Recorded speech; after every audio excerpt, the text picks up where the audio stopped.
Welcome to the Robbie V Show. Why am I smiling? Well, let's talk about that. If you play the Yankees on Saturday night, hey, that was a winner. That's 19 over 500. And finally, Robert McIntyre minus 105 won the RBC Canadian Open, baby. And that's 20 over. So the lock of the week record now is basically 54 and 34. So that's why I'm smiling. It's been a good week. There's a lot going on right now, so let's get to it. You know, the NBA Finals are upon us, finally. Is it really necessary to have like a month or what feels like a month or, a week, craziness? I'm all set with that.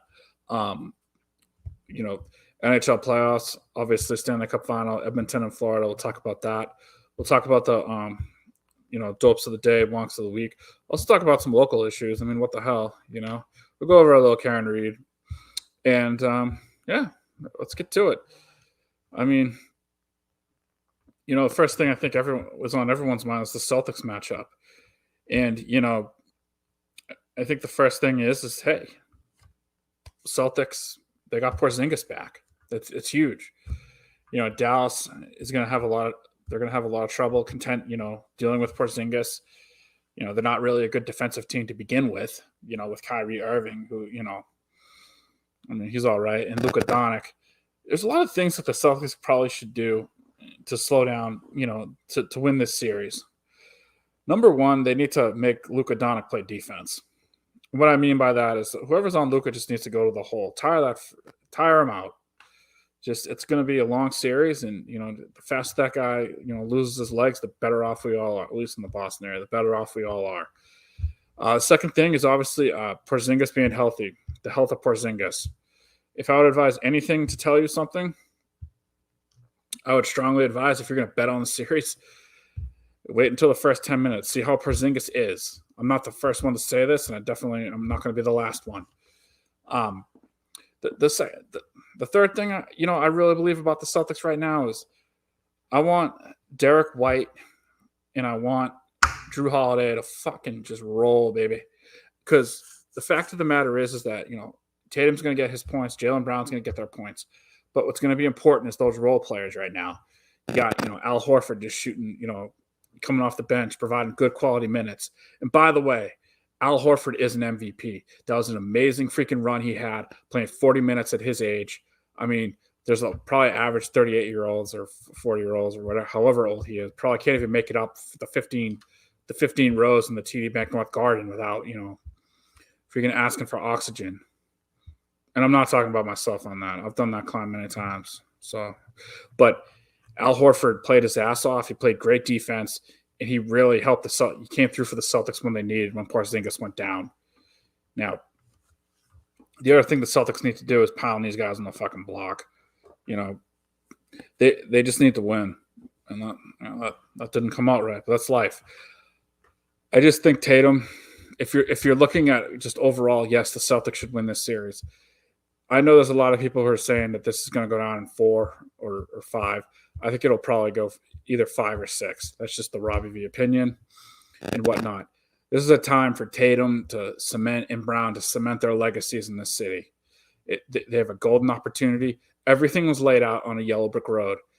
They have the winning lottery ticket, and it's time to fucking man up and cash the fucking thing in. And I hope they do that starting tomorrow night.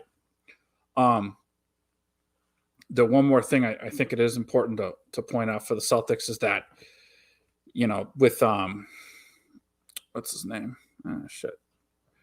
Sam Hauser. Of course, Sam Hauser needs to step up. He hasn't been playing that great lately, so he needs to go.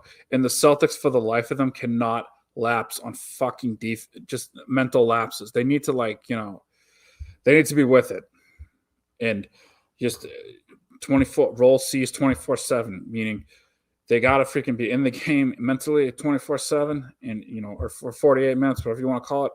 And they gotta, they can't take periods off. It's that simple. It's really the keys to winning. Do I think Joe Mazzulla is going to do that? Yeah, but I think there is going to be a game, probably game 3 or 2, whatever, where the Celtics are going to make mental lapses. He needs to get in people's faces and remind them who they are and what they're playing for. I sincerely hope that the Celtics bring out the legends that are alive, especially Larry Bird, DJ, Kevin McHale, and whatnot. And finally, it is a tragedy, and what happened. Bill Walton. He was a great player for college basketball. He was a one of a kind character, and he went to 1,000 Grateful Dead shows. My God. But rest in peace, Bill. You were a great part of the '86 Celtics, and I'm hoping Banner 18's coming, folks.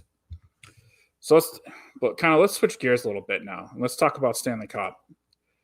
So this might not be the matchup that the networks want with Edmonton and Florida or the NHL, but you're no lack for star power here. Connor McDavid, and Tkachuk are two of the best players in the game. It's a really contrast in styles. I mean, Edmonton just flies up the ice, and Florida's basically just ground and pound. How do I see this matchup shaking out? I honestly think that I do think Edmonton is going to I think they're going to win. I don't think it's going to be easy for them, but I do think they're going to win. But just because, Connor McDavid is such a game changer. And I don't think, Bobrovsky in net, I don't think he's really that good. I think the Bruins and the Rangers have exposed him many times. So I think they have it. I think this probably could go 6 or 7. I don't think this is going to be a cakewalk for either team. Florida's going to try to make this a physical series, and Edmonton's going to try to make it a track meet. If you want some advice, I mean, obviously Connor McDavid for Conn Smythe, that'd be it wouldn't be the lock of the week, but that'd be a pretty good thing to look at. I think it's the Stanley Cup, the NHL, honestly, like media-wise, yeah, they might not want it, but I think it's going to be a good series. And I think the people need to, wake up. Kind of like me, who woke up, 10 minutes ago because I was exhausted. But, no one cares about that. So what are you going to do? All right. Let's talk about, the use of dope of the day. Now, I was informed today that someone did use the dope of the day term, and it was Manners. Basically, I believe, from what I read on the tweet, he did hashtag dope of the day about Mick on a tweet. It's been very busy today, so I didn't get a chance to read it. I just want to point out, I mean, you can't ask, if you want to nominate someone for dope of the day, that's fine. But just tag me in the tweet, I mean, it's my thing. I mean, Robbie V brought dope of the day to the Minifan world. It's my thing. It's all, But I don't know. Is Mick dope of the day? I don't think so. I think he's trying his best. He's being a good team player out there, and he's doing all he can to get on the court. And I appreciate his efforts. So I don't know about Mick being dope of the day. I think we're just gonna, kind of reset the dope of the day for next week. We'll see what happens. All right. If you want dope of the day for this week, starting out with the Colorado Rockies. They blew a 5-run lead today, and I'm very happy about that because I had money on the Reds. So thank you, Colorado, and thank you, Cincy. MVP for today because they were part of my parlay that I tweeted out on the Robbie V show. The Robbie V show. I'm also, I want to discuss the lock of the week. The lock of the week is going to be, on Thursday, Saturday, and Sunday this week. We're going to have a special lock of the week tomorrow in honor of Game 1 of the Celtics.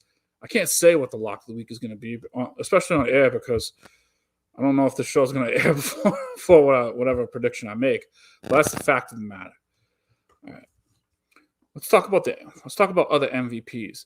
Let's talk about Robert McIntyre. He's playing great, He's playing great for the team and the fellas. And he won everyone some cash, which we greatly appreciate. So let's get to the dope of the day nominations. First nomination on a kind of is the guy who drove over the highway in Boston. I think he's okay. I'm not really sure. I kind of forgot. I didn't really keep track. But anyway, you got to be more safe. You got to be more safe on the roads. And obviously not go so fast and don't go over highways. It's usually not a good thing. Just be careful out there. Take it from a tip from Robbie V. You got to be careful while you're driving. Not that I'm the world's greatest driver, but whatever. The other dope of the day is going to the what's it called? The MBTA today, who was late in the slower than shit in the morning. So I was late for work, and then I was late coming home because the commuter rail was delayed. So that wasn't the best. They definitely had a rough morning, and I didn't appreciate it at all. What's the other dope of the days? I hope. Oh, wait a minute, Minifan basketball. I just want to wish the Minifan basketball team well, and I hope they get their first win this week. I guess Robbie V's take on the Minifan basketball is we should go with a helter-skelter defense, constantly changing it up. You go to 3-2 zone, and then you play a 2-3 zone. Then you play 1-3-1. Then you go man up or matchup zone. You man up on defense. You keep the other team off the, keep them on the toes. You play with heart and intensity. This could be the game where I think Coleman and Justin, maybe grab some boards and put some asses in the seats. Or put people on their ass and commit a foul.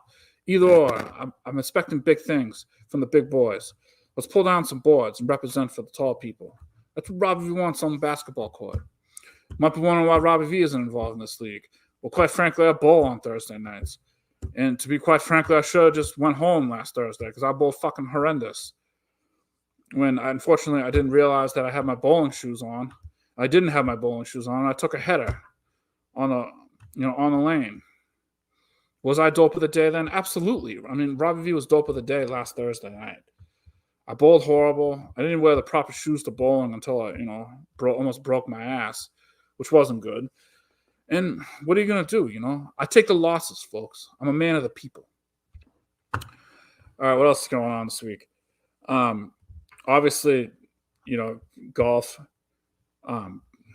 Scotty Scheffler's world at the Memorial, and everyone else is living in it until he really gets knocked off that perch. There's really no other person to freaking bet on, honestly.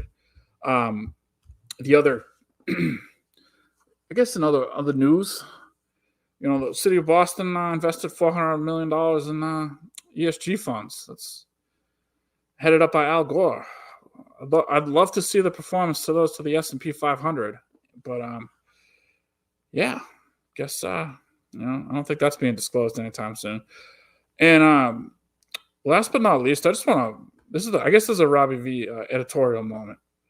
There's been a lot of talk about Roaring Kitty. He's the GameStop kid who disclosed he owned a lot of shares and whatnot. And then, of course, all the news came out that, he's being investigated and whatever, that's fine. Basically he's being investigated for manipulation and, how did he get all this and whatever, yada, yada, yada. If the SEC and the feds have all this time on their hands in the government of Massachusetts to invest Roaring Kitty, can we please investigate investigate Roaring Kitty. Can we please investigate MF Global, what happened with, and what's happening with other the meme stock creators, and why what's their names? Robinhood was allowed to kill the buy button, because that to me is a hell of a lot more important than investigating Roaring Kitty. Just throwing it out there. There's a lot more stuff you guys could be doing with your time. And last but not least, with the Karen Reed thing, as the evidence has come out and the trial has gone on, it's pretty obvious to, I think, a lot of people that this case is about as, strong as a freaking wet piece of toilet paper, the prosecutions. Free Karen Reed. That's all I have to say. Free Karen Reed. Great job, MVP Turtle Boy.